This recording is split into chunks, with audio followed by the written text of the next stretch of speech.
Alléluia.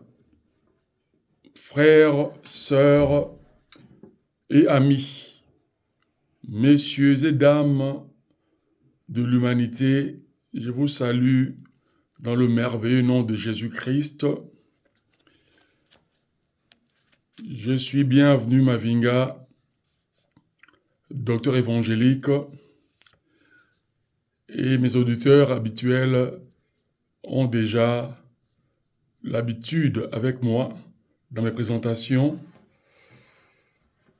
À chaque vidéo projetée à laquelle je vous partage la pensée divine. Pour certaines personnes chrétiennes, consciencieusement savent que Dieu existe et l'existence du globe et du système interplanétaire n'est pas un fait du hasard. Mais pour d'autres, ils sont auto-questionnants. C'est ce qui n'est pas mauvais parce que être dans les questionnements, c'est être dans la réflexion. Et c'est la curiosité, disent les philosophes, qui produit l'énergie intelligente, sensée. Alors, dans ce questionnement, vous avez des réponses que vous refoulez. Vous me diriez, mais pourquoi? Quelle preuve j'en ai d'affirmer cela? Mais le Saint-Esprit, qui est l'Esprit de Christ, qui depuis la Pentecôte, depuis la résurrection du Christ, 50e jour après son ascension céleste, il se manifestait selon sa prophétie à ses disciples qui sont devenus apôtres. Et nous en connaissons les noms.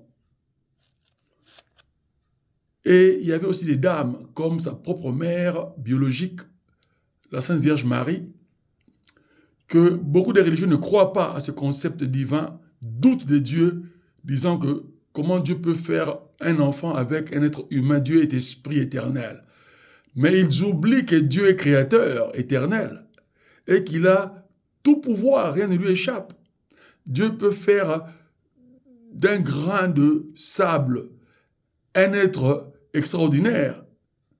Dieu peut tout transformer en donnant cela la vie. Il est la source de la vie éternelle et il est la source de la création éternelle. Donc, Dieu peut toutes choses. C'est là où commence la meilleure foi questionnante. Et dans sa simplification infantile, puisque Christ nous dit de recevoir la parole de Dieu comme un petit enfant. Si vous avez un enfant qui a 2 ans et demi, qui commence à peine à parler, papa ou maman, si vous lui promettez un château en or ou en diamant, que vous lui donnerez dans peu de temps ou le lendemain, l'enfant, qu'il soit un petit garçon ou une petite fille de 2 ans et demi, 3 ans, vous direz certainement oui. Et son oui serait une confiance totale. L'enfant serait déjà projeté dans ce rêve qu'il va ou qu'elle va voir son château en diamant ou en or promis par son père ou sa mère. Et l'enfant, dans son imagination, comme disent les psychanalystes, voit déjà cela comme un film défilant dans son cerveau. C'est pour cela, un petit enfant te demandera incessamment, 1001 fois, papa ou maman, où est mon château que tu m'as promis en or ou tout en diamant? Alors, c'est ainsi que Christ nous l'a dit, parce qu'il est le Créateur.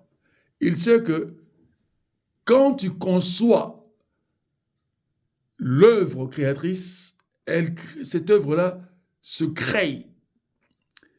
Et à un temps donné de Dieu se matérialise. Et l'humain qui a la foi en Dieu, qui devient enfant de Dieu, l'obtient. C'est ainsi que la foi est éprouvée par Dieu. La foi est en elle-même une vie, une relation avec Dieu et un test de preuve de connaissance, d'application de cette foi et de résultats escomptés de cette foi. Parce que la pensée de la foi doit enfanter le concret, matérialiser. C'est ainsi que Dieu lui-même en est l'exemple parfait lors de la création du monde et de tout l'univers. Il a réfléchi dans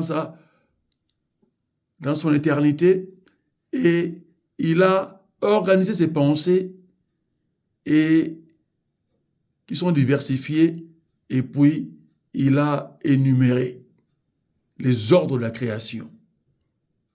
D'abord que le globe paraisse, que la terre soit. Mais dans tous ces éléments en désordre, et puis il l'a mis en ordre.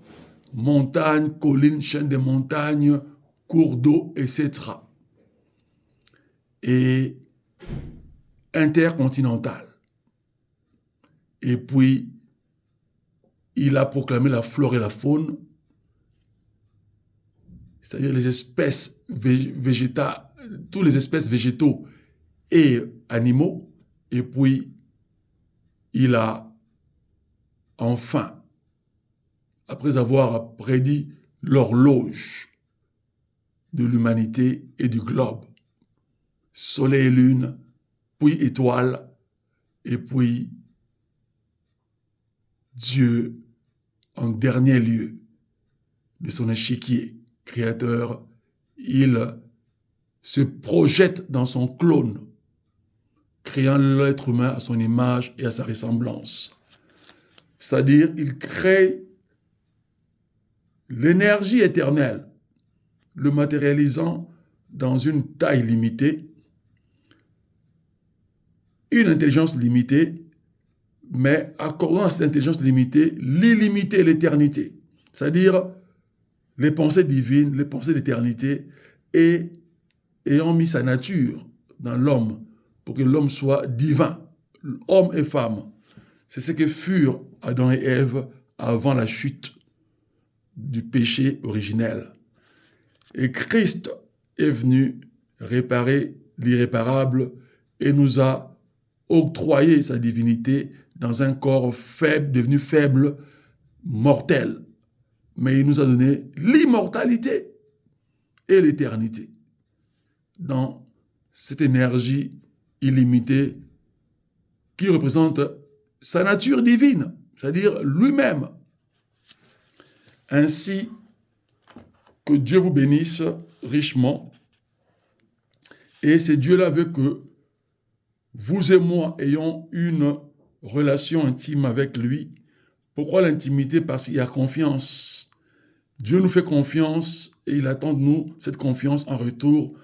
Comme lui ne faille pas, il nous aidera pour ne pas faillir. Nous qui sommes faillibles par la nature du péché qui combat encore dans nos corps et dans notre âme. Par contre, le Saint-Esprit restaure cela, met des mises à jour divines et nous guide. C'est-à-dire met des mises à jour divines et nous guide à faire sa volonté. Alors, Ecclésiaste, l'homme de l'église Salomon, fils du roi David, le troisième roi d'Israël, est le plus riche de l'humanité et le plus sage également. Dieu lui dicte dans sa pensée et Salomon le met en écrit sous l'ordre divin, ordre du Saint-Esprit. Il dit, mais souviens-toi de ton Créateur, toi être humain, qui que tu sois, peu importe ta position sociale, chef d'État, ministre, PDG, directeur général, administrateur, juge, maître de la Cour suprême d'un pays ou d'un autre, etc. Et puis la classe d'employés, la classe ouvrière, quelle que soit ta position sociale, bourgeois ou salarié, même le chômeur, indemnisé ou non indemnisé, doit se souvenir de son Créateur. Et ce souvenir-là, c'est un rappel de tous les jours, le rappel de la foi et cette communication au quotidien avec le Créateur, qui est Christ et Jésus, par le Saint-Esprit. Parce que Christ est retourné au ciel, mais il nous visite par son ombre, qui est lumière énergétique invisible, mais que nous devons percevoir par la foi et l'entendre, puisque c'est une personne communicatrice et assistante, mais pour nous diriger sous le plan divin, pour que la faille du péché soit entravée et que le divin paraisse en nous et se vit en nous. Et cette divinité, c'est cette citoyenneté universelle, le respect mutuel et l'échange des talents et dons mutuellement pour bâtir une humanité progressiste, victorieuse et valeureuse. Cela ne veut pas dire que l'humanité serait parfaite, mais l'humanité se tendra vers la perfection, va s'améliorer année après année, en progrès du bien, en progrès de justice, en progrès de solidarité, jusqu'à ce que Christ revienne pour reformer son Église complètement et l'accompagner dans sa divinité céleste et éternelle. C'est ça le plan final de Dieu pour l'humanité et pour toute sa création. L'être humain restera le miroir de Dieu parce que Dieu se regarde en regardant l'être humain. Il se voit en voyant l'être humain. Alors il veut voir qui il est vraiment, c'est-à-dire saint, juste, supra-intelligent, sage et beaucoup d'amour, un amour éternel qui ne finit pas, pour qu'il y ait un échange éternel qui ne finit pas, pour qu'il y ait une harmonie éternelle sans fin, d'où l'éternité dans son étymologie. Souviens-toi de ton Créateur pendant tous les jours de ta jeunesse. La jeunesse chrétienne régénérée commence à 12 ans. C'est pour cela que Christ, à 12 ans, a instruit les grands savants de son temps antique, leur parlant de la vie et de l'ambiance céleste du trône de Dieu créateur et de la volonté de Dieu, de sa justice, de son amour, etc. Et ils étaient éberlués parce que le surnaturel est berlu, étonne. Mais lorsqu'on est habitué dans le surnaturel, cela devient monnaie courante. Alléluia. Ainsi, il dit, avant que les jours du malheur viennent, parce que ces jours-là viendront, le malheur va toujours combattre le bonheur. Le diable est le gérant du malheur, mais surveillé par Dieu. Donc, ordonné par Dieu lui-même pour que Dieu continue à juger l'humanité et en faire justice afin que l'humanité soit éduquée par Dieu. En évitant le malheur, sachez que le malheur fait mal, alors que le bonheur fait du bien. Pour que l'être humain apprenne à mieux choisir sa destinée terrestre et éternelle. C'est ça le but de l'humanité sur Terre. demeurant en relation avec son Créateur. Alléluia. Il dit, après que viennent ces jours de malheur et que les années soient proches, dont tu diras, je n'y trouve aucun agrément, c'est-à-dire aucun intérêt de bonheur.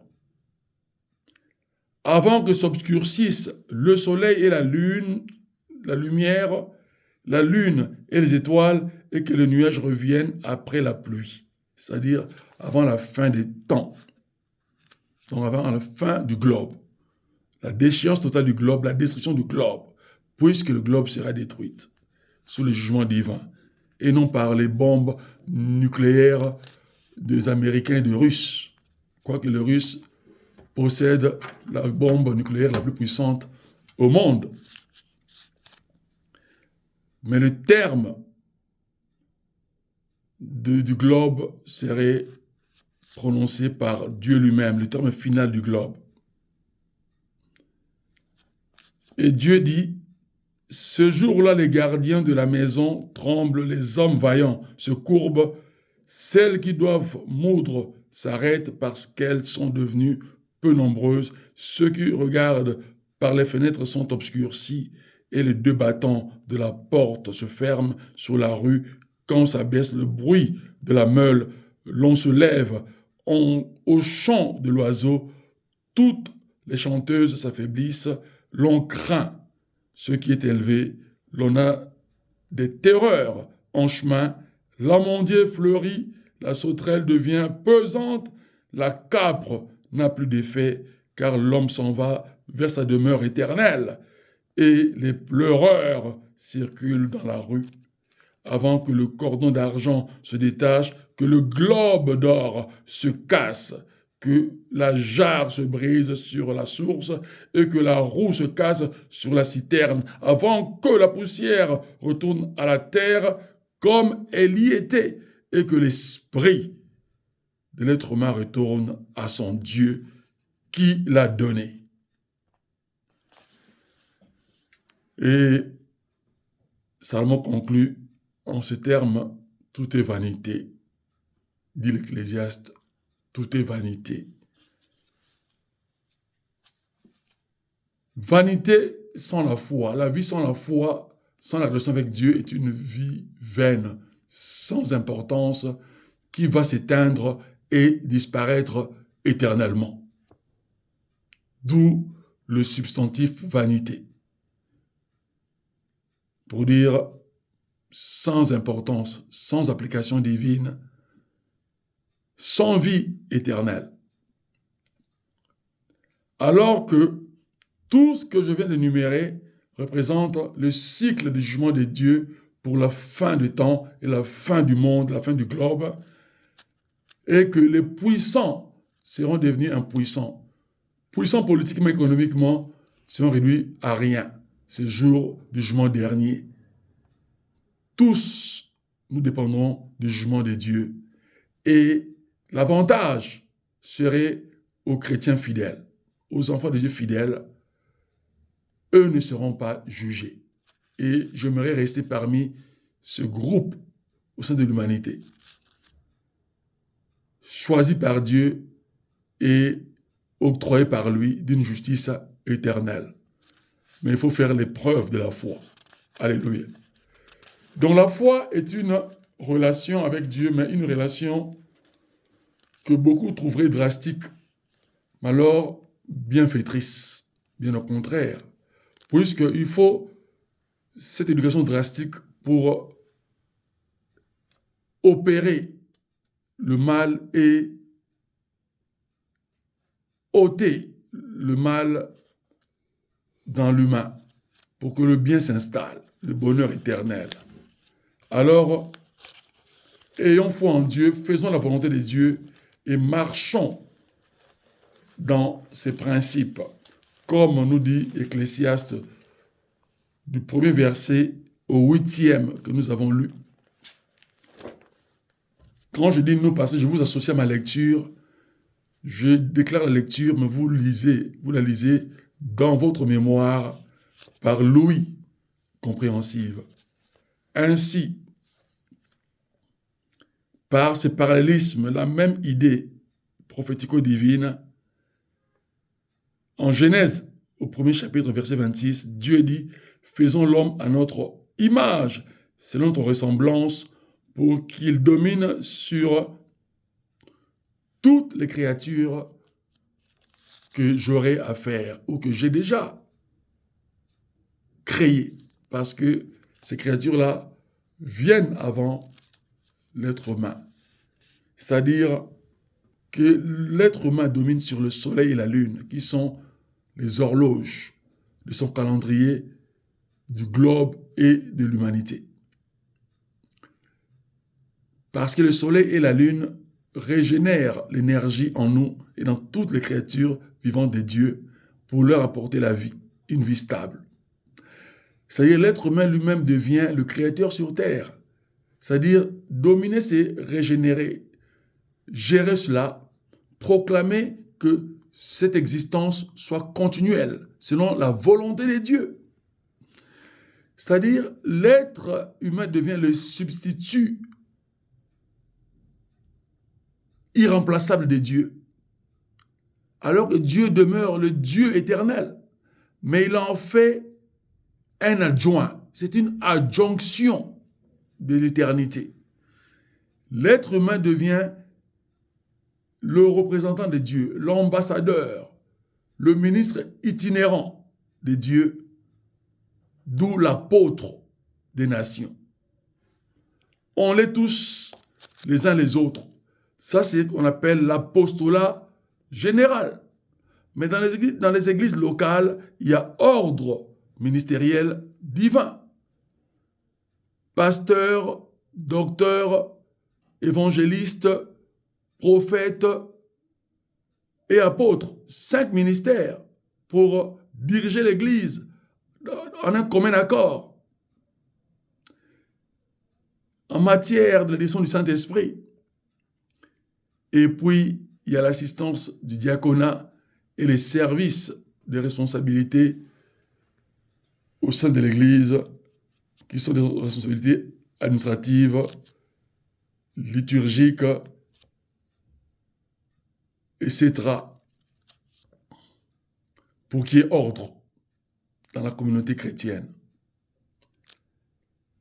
Donc, mais tous les chrétiens demeurent apôtres parce qu'envoyés de Dieu dans ce globe pour communiquer les bonnes nouvelles du Christ Jésus, l'évangile du salut, et l'évangile du salut apporte le salut à ceux qui veulent le recevoir. Alléluia. Ainsi, il nous dit,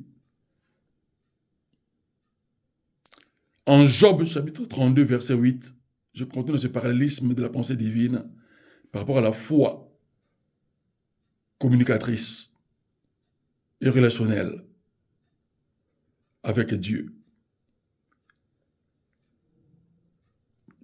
En Job 32, 8e, il dit, mais en réalité, dans un homme ou une femme, c'est l'Esprit de Dieu, le souffle du Tout-Puissant qui lui donne l'intelligence. Ici, il n'est pas question de l'âme. Le souffle qu'il est dit ici, c'est donc la nature divine. Dieu lui-même, dans sa personnalité divine complète, Père, Fils et Saint-Esprit, sa nature divine, pour apporter à l'être humain quoi? Sa divinité complète et l'éternité complète. Alléluia. Alors que ce passage, sans révélation, beaucoup, même moi-même, je l'avais compris comme âme. Mais comme la révélation est progressive, lorsqu'on y persévère, Dieu, dans son intimité avec nous, nous révèle ce qui nous échappe à l'intelligence limitée humaine. Alors c'est là où Dieu ajoute son intelligence, qui est sa sainte personne divine et éternelle, et qui nous ouvre les yeux d'éternité, de cette connaissance illimitée de qui est Dieu et de qui sommes-nous en Dieu, en Christ et Jésus. Nouvelle créature, amen, mais pour l'éternité. Alléluia. C'est ainsi que lorsque nous comprendrons très bien cela, nous serons fiers de nous et nous glorifierons Dieu parce que nous comprendrons que nous sommes plus que les archimilliardaires de ce monde, chefs d'État et monarques. Alors que toutes ces positions de direction d'État sont choisies par Dieu lui-même. Beaucoup sont des profanes. Dieu les appelle à cette relation par cette grâce particulière de position sociale première et de direction d'État et royaume. Mais ils échouent parce que ils écoutent le malheur et le prince du malheur qui est le diable, qui les ment et les oriente dans le malheur. C'est ainsi que Christ a dit qu'il y aurait toujours de guerre parce que l'être humain reste obstiné au mal. Mais Dieu nous tendra toujours la main pour le bien, jusqu'à ce que l'humanité s'éteigne totalement par son ordre final. Et en ce jour-là, personne ne prendra l'excuse. Même beaucoup de pasteurs et ministres du Christ qui font le méli-mélo entre l'esprit et les sentiments humains que la Bible appelle la chair.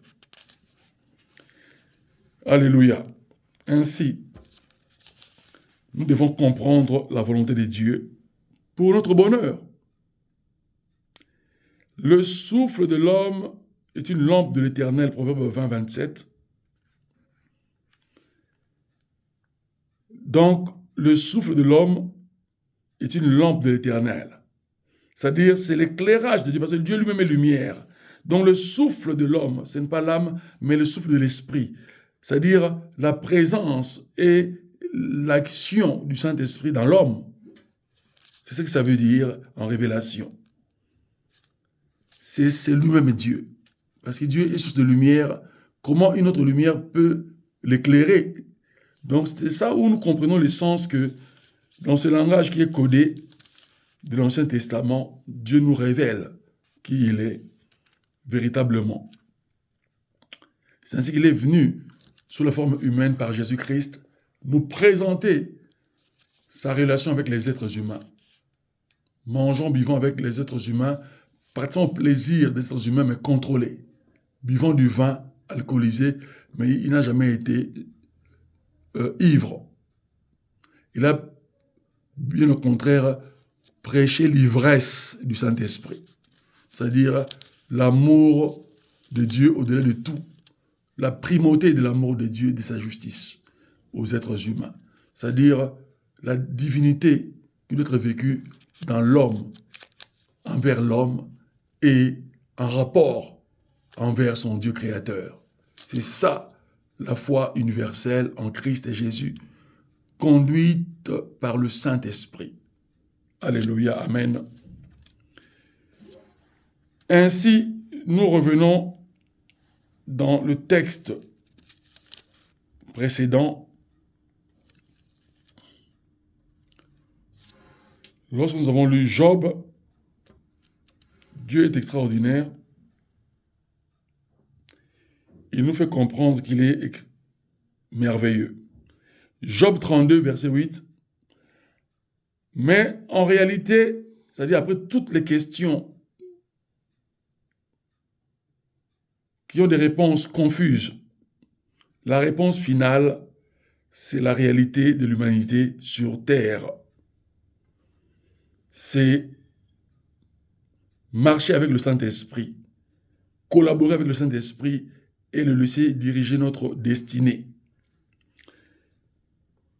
Dans l'homme ou dans la femme, c'est l'Esprit Saint, le souffle du Tout-Puissant, c'est-à-dire toutes les capacités de Dieu, qui lui donne l'intelligence, c'est-à-dire comment préserver sa vie. Ça, c'est l'intelligence surnaturelle, divine. Alléluia. Et puis, l'apôtre Paul encourage les Corinthiens et l'Église universelle aujourd'hui. Il dit, c'est pourquoi nous ne perdons pas courage. Parce qu'il faut les efforts de la foi par rapport au combat spirituel. La foi a une double facette, une relation avec Dieu harmonieuse et un combat avec les forces du mal, c'est-à-dire avec l'orienteur du mal qui est le diable et son armée de ténèbres. Et que par Christ, par la puissance de la parole créatrice qui a créé aussi Satan, nous demeurons plus que vainqueurs, c'est-à-dire invincibles au mal. C'est ainsi que le combat spirituel s'effectue tous les jours et nous remportons des victoires tous les jours au nom de Jésus-Christ. Et nous maintenons cette victoire par la foi, la confiance totale en Dieu et par nos comportements journaliers. Quelle serait ta journée après ta prière matinale ou nocturne? Parce que la prière du soir ou de nuit prépare le lendemain. Qui va préparer tes 24 heures, tes prochaines 24 heures, et qui va boucler ces 24 heures, c'est-à-dire donnant l'ordre au soleil et à la lune, dans leur course, de t'apporter des faveurs face au surnaturel négatif, et que ce que tu as demandé à Dieu, tu l'as obtenu, mais cela va se réaliser dans ce cycle du temps de Dieu, et lorsque Dieu le dira par le Saint-Esprit et le matérialisera par le Saint-Esprit dans nos vies. Amen. Mais si nous avons la pensée humaine par rapport à la foi, l'intellect, les sciences humaines par rapport à la foi, dans la compréhension des sciences humaines, nous serons loin de la réalité à laquelle le Saint-Esprit nous fait connaître ce soir. Nous serons dans le brouillard. Et cela durera et cela risque de ne même pas se réaliser. C'est-à-dire nous allons bloquer le processus divin d'accomplissement de la matérialisation de nos bénédictions. Pour que le processus soit continuel et finalise ces actions, il nous faut garder la foi, rentrer dans la pensée divine, rester joyeux, confiant en Dieu et témoignant la grandeur de Dieu.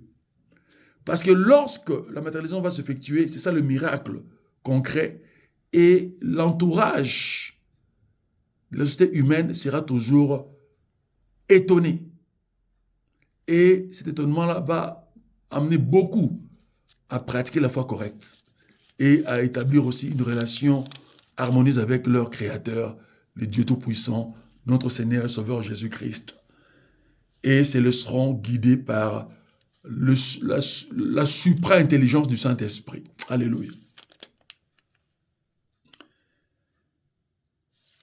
Ainsi,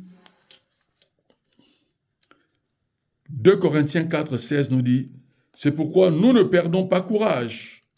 Et même lorsque notre homme extérieur se détruit, c'est-à-dire notre humanité présente, notre nature humaine, pécheresse, c'est détruit comment? Parce que nous prenons de l'âge, nous vieillissons et nos cellules s'éteignent étape par étape. Et nous tendons vers la mort physique. Mais Dieu nous appelle à vivre heureux. C'est ça la différence quand on maintient la foi. Sachant que la vie éternelle s'approche de nous, le bonheur éternel s'approche de nous. C'est ça le plus grand bonheur. Et la mort ne serait plus une fuite ou une angoisse terrible, une confusion totale. Ce serait la porte pour passer à l'au-delà du bonheur. Alléluia. À l'au-delà de l'éternité, qui serait auprès de Jésus-Christ lui-même. Donc, dans cette destruction du corps extérieur, parce que nous avons le corps intérieur qui est l'homme intérieur, qui est le Saint-Esprit, qui lui demeure éternellement, notre homme intérieur, voilà le Saint-Esprit, se renouvelle de jour en jour. Plus nous prenons de l'âge, le Saint-Esprit reste toujours jeune et éternel et parfait. Et c'est lui qui nous donnera au jour de la première résurrection un corps de gloire, le corps infaillible, le corps parfait d'une beauté extraordinaire. Lumière. Alléluia. Plus éclatant que le soleil, nous dit la Bible. Ainsi, en 1 Corinthiens chapitre 6, verset 20, l'apôtre Paul reprend encore cet encouragement aux Corinthiens disant « Car vous avez été rachetés à grand prix », c'est-à-dire le prix du salut qui est inestimable. La mort est la raison de Jésus-Christ pour sauver l'humanité entière n'est pas mince affaire. C'est une gloire incomparable. Le plus grand succès divin. Christ a réparé l'irréparable. Alors nous devons glorifier Dieu dans notre corps. C'est pour ça que nous devons nous faire toujours beaux et belles, mais pour la gloire de Dieu et pour notre propre gloire. Parce que Dieu veut que nous puissions nous sentir aussi fiers d'être beaux, belles, beaux et belles d'une beauté spirituelle du Saint-Esprit et puis aussi d'une conviction humaine de l'intelligence que nous faisons part de la noblesse, vivre dans les meilleures conditions des valeurs humaines. Alléluia. Glorifiez donc Dieu dans votre corps et dans votre esprit.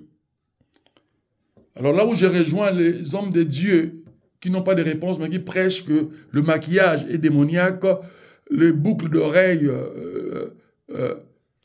etc., l'apparat des femmes comme des hommes, c'est diabolique, c'est mondain. Vous êtes en erreur puisque Dieu nous dit de le glorifier dans notre corps et dans notre esprit saint. Le corps est matériel, a besoin de belles choses matérielles pour son ornement, c'est-à-dire les bijoux, vêtements et accessoires de ce corps pour l'embellir. Le maquillage embellit. Mettre la crème sous la peau pour qu'elle ne soit pas rêche, ça embellit la peau et ça traite la peau. Homme ou femme, c'est ça déjà le maquillage. Et puis, se coiffer, c'est perfectionner son image. Et les femmes, leur maquillage, etc., tous ces dessins de la beauté, d'apparat, c'est mettre du soleil sur leur visage, mais et garder le soleil éternel qui est le Saint-Esprit, la joie, la paix, l'amour, la justice de Dieu par la foi et pour la foi. Amen, alléluia. Ainsi, glorifiez donc Dieu dans votre corps et dans votre esprit qui appartiennent à Dieu. Nos corps et esprits ne nous appartiennent pas. Ils appartiennent à Dieu. Mais Dieu parle ici du corps régénéré, c'est-à-dire lors de la résurrection. C'est-à-dire parce que Dieu voit en nous l'esprit, mais pour nous rendre joyeux et que nous soyons apprêtés à la perfection, il veut que nous puissions nous tendre à cette perfection. Nous soyons éduqués dans le véhicule de cette perfection qui nous attend. C'est pour cela que nous devons être beaux et belles, se faire beaux et belles, et puis nous respecter réciproquement, et nous puissions développer la solidarité, l'entraide parmi nous, entre êtres humains. Alléluia.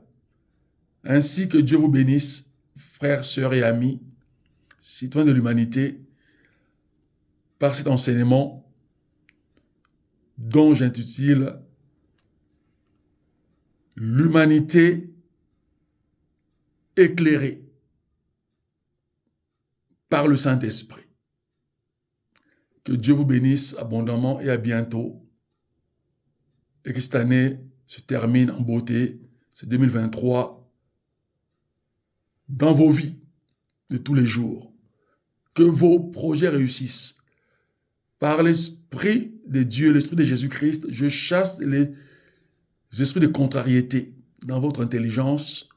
Je chasse les énergies maléfiques dans vos vies. Je les emprisonne dans un univers céleste, dit le désert spirituel, au nom de Jésus-Christ, et je proclame la vie éternelle dans vos vies. Je communique la foi du Saint-Esprit dans votre conscience et intelligence et je proclame que vous êtes tous fils et filles de Dieu, créateurs, lumière des nations. Que Dieu vous bénisse abondamment. Entrez dans cette dynamique du Saint-Esprit. Vous serez heureux. À bientôt.